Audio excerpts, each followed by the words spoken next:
my first campaign events here. A few more to host throughout the campaign trail. The order of events today, I'll just give a brief introduction about myself, what I'm running for, as well as just some background information on why I'm running. And then we'll open up the floor to questions that you guys might have for me. And then we'll go ahead and go into an informal meet and greet. If you guys have any follow-up questions that you have for me, I'll be happy to field those. So we'll go and get started here. Thank you everyone for coming to my town hall. For those of you who might not know me, I'm Tyler Syring, a candidate for the San Andreas legislature. Before we open up the floor to the questions, I want to give a little bit of background on myself and what I'll be running on this election season. To begin, I'm no stranger to the political realm. Previously, I've served as a city manager in a different state, and I can bring a wealth of knowledge to the legislature if I'm elected. I have a well-developed education in finance, and I've learned so much from my legal education. I strive to always be learning and will hold the values of you, the citizens, to the highest standard while enacting legislation. I know how much transparency and accountability mean to everyone. I see the lack of it by the current administration. It is my mission that if I'm elected, I will fix what is broken and hold the government accountable for their actions. I will work with the judicial department and establish a court of appeals that actually works. Additionally, a Supreme Court that allows for proper checks and balances. Additionally, I will work on giving better descriptions for the cabinet roles so that they have a clear description of their job, and you, the people, will know exactly what they're supposed to be doing and what you can go to them for. I will also work on expanding the state legislature to have more representative seats and establish a Senate. This is because the current way the system is set up, there are really no checks and balances whatsoever in the House. If elected, I will assure you that it is at the top of my list. We will put the government in a check and balance system so that no single person can gain it. By establishing a Senate, we spread the responsibility and the duties of the state legislature. We ensure that 5 people do not determine the fate of 4.5 million people that live here. This is crucial because the frivolous bills that the representatives put out now are just to play politics and look like they're simply doing something. The focus of the legislature should be on creating positive and meaningful bills, not bills that the current representatives use to pad the track and records with nothing more than fluff. They put these bills out to play politics and tell their constituents that they're doing something, anything to keep themselves in office. I can promise you this, if I'm elected, this will not be the case. I will work day and night to propose legislation that prioritizes you and serves your needs first, not just the government's interests. I will also work with the Mount Zona staff on ways to reduce violence against the hospital, figure out the state of the coroner's office, and put priority on getting our lost citizens back to their families to allow them closure and to start to mourn their loved ones. I will work with the police on establishing an external ethics committee to review use of force incidents that will be composed of both officers and citizens. If I'm elected, I will take action and get results. Now that you know a little bit about myself, I'd like to open up the floor to questions.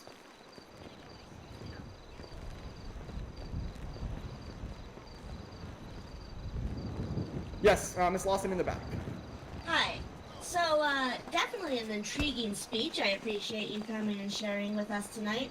My question would be, I'm curious how you see yourself putting forward positive bills and being a regular source of change on the city, while also expanding Congress and creating more bureaucracy for bills to work their way through. Because I can tell you from my experience, that's the number one hurdle with a bill, is getting it past the multitude of eyes and layers that it needs to go through, not to mention the 7-day hold. So I'm curious sort of what you think is inadequate about the process and why your plan would change it. Yeah, for sure. That's a fantastic question. Thanks for asking.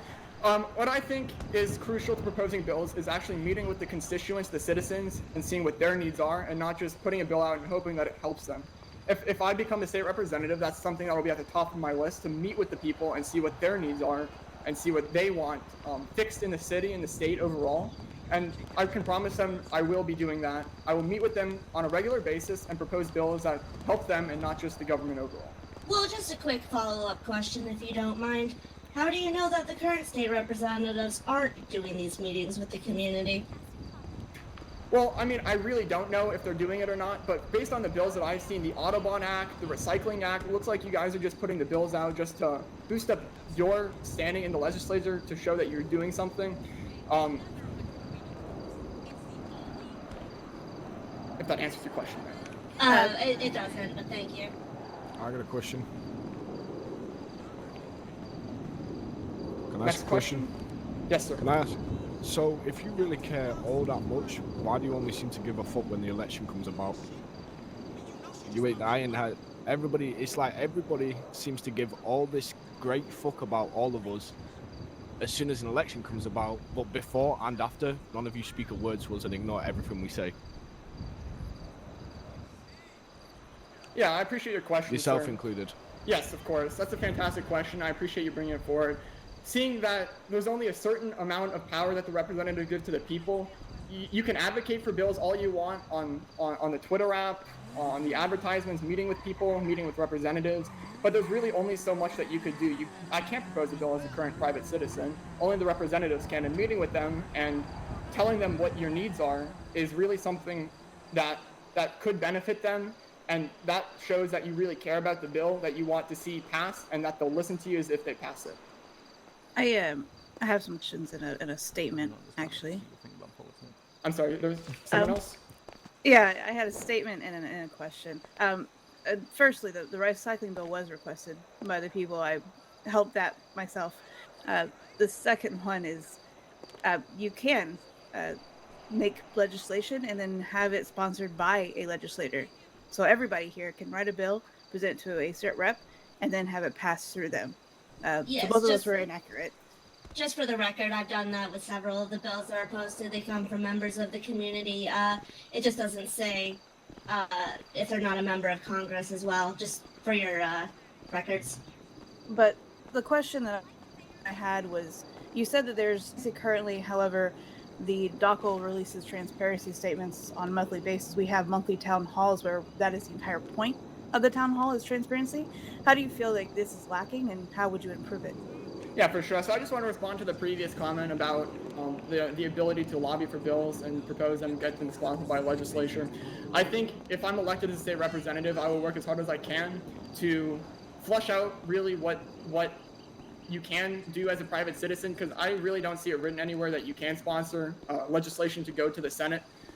So that's something I would focus on if I'm elected, is to flush out that the private citizens can sponsor bills, because I'm not sure that anyone is really aware, unless they speak to a current state representative, that they can sponsor bills. Now, for the second part of your question about the Department of Commerce and Labor, DOCL is a really different branch from the rest of the government. Now, not every department does that, but DOCL is a great example of why these transparency reports should be released and why it should be done. And I greatly support that DOCL does these monthly town halls. SEFA also does it. No, SEFA also does it, but the town halls is for all cabinet members, just to be clear on that.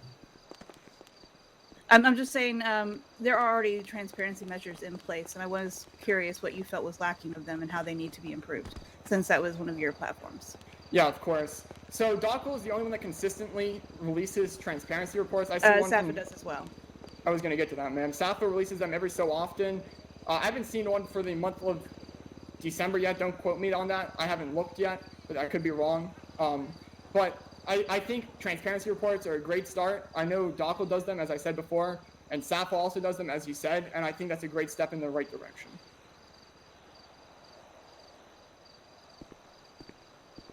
You still haven't answered the question.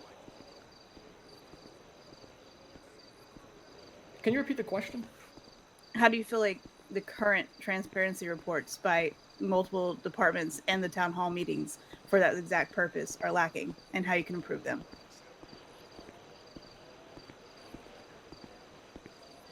So I'm not saying these reports are lacking in any way. I'm saying that they could be improved upon with more information added. It's a great start that they do it, but I think there's always a way to improve. You just can't be happy with what you're at. You always have to strive for improvement.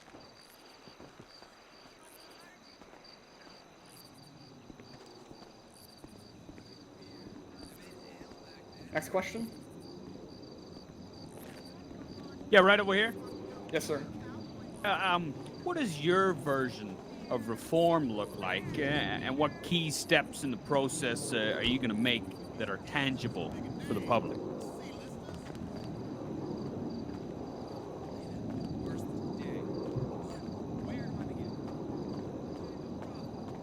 So I appreciate the question, sir. That's a great question. I would meet with the people and see what their needs are and work from that on reform. essentially just meeting the needs of what the people want on reform and what we see together as the citizens, as well as colleagues, again, if I'm elected into the representation, and on how we can improve overall. I ask again, what do you think the people need? Yeah, of course. I think what the people need is for the representatives and the legislators, to be a servant of the people and to hear what they need. What the fuck does that mean? I think that the representatives serve at the pleasure of the people, and the people should be able to come to a representative, and when they need reform, when they need something changed, the people should be able to come to them, and they should be able to address their concerns freely to the representative. Interesting. Is that not already a thing? Jesus. He's got a point. If I've got an issue with a legislation or a bill that's been put forward, and I go speak to Bex who put the bill forward, something could possibly be resolved through that conversation already. So you're basically putting forward nothing.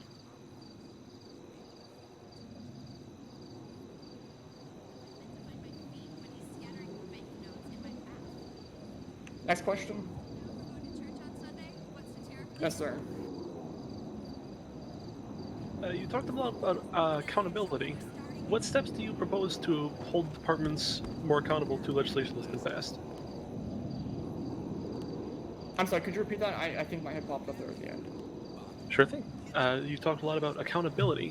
What steps do you propose to hold government departments more accountable to legislation that's been passed?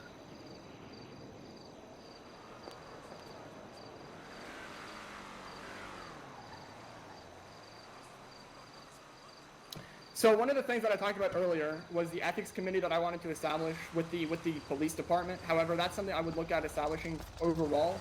If there's a government agency that's in the wrongdoing, I think that the ethics committee would be a great investigator on a third-party investigation.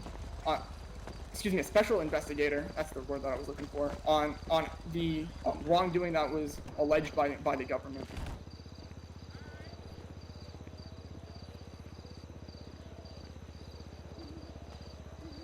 Any other questions? Oh, I'm sorry. That's very interesting, sir. That's very interesting. It seems you got a lot of opinions on these legislations.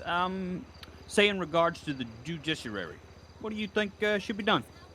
Yeah, of course. So in the judiciary system, I believe we need to establish an actual court of appeals so that we don't have appellate judges getting assigned to circuit cases. For example, a criminal case that a circuit judge gets assigned to. I don't think we need to have an associate justice working a civil case or a civil complaint or a criminal complaint. I think that the associate justices should be focused on working the court of appeals, and I will establish a set court of appeals with justices that preside over that and simply the court of appeals, and then also work on establishing a Supreme Court with the chief justice that presides solely over the Supreme Court. And establishing a Supreme Court with only the chief justice presiding over it with the other associates in there as well allows for the chief justice not to be assigned to these smaller complaints that get filed by both police and private citizens, because if the chief justice rules in one way or the other and the party wants to appeal it, it's really hard for a judge to go against the boss's decision, because then it really does not look good on them. So that's two things that I would establish with the judiciary system. Interesting. That's very interesting. So not only will you change legislations, but you plan to rework the Supreme Court? I wouldn't say rework it entirely. I would say work closely with the Justice Department and on things that can be fixed to overall increase its effectiveness and help it run better. I have a question, sir. Yes. Can you describe legislation which you think would be good for the state if only it could be legally enacted, but which is unconstitutional?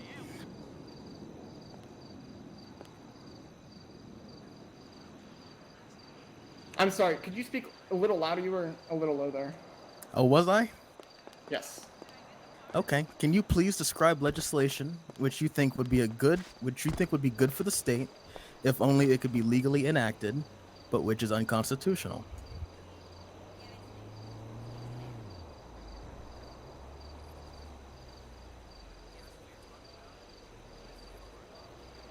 So to answer that question, I would only propose legislation not within the Constitution. We all have our dreams on what we can and want to propose, have put into the state. However, we have to stay bound by the confines of the Constitution, and that's something I would do as a state representative. That's not my remain question. to the Constitution. But we'll move on.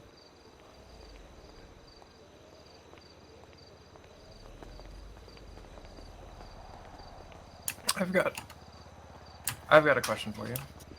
Yes. So there's been sort of a lurking issue with post-mortem care and kind of not being taken care of. Do you have any plans to tackle that specifically? Yes, I appreciate the question. So one thing I want to do with hospital reform is see what the state of the coroner's office is if I'm elected, meet with the Surgeon General, whoever it is after this election season, and see really what needs to be done in the coroner's office, since I know there's not many death certificates filed. There's still bodies sitting in the morgue waiting to be released back into their family for closure. And that's something that I would do, is meet with whoever's running the coroner's office right now, work on establishing it as a third-party system, getting it up and running again so that the families can get closure on their deceased.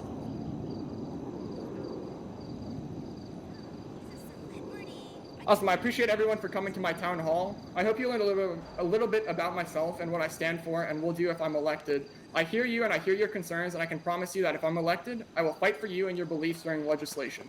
Thank you for coming out, and thank you to SecuroServ for providing event security this afternoon. You did a great job.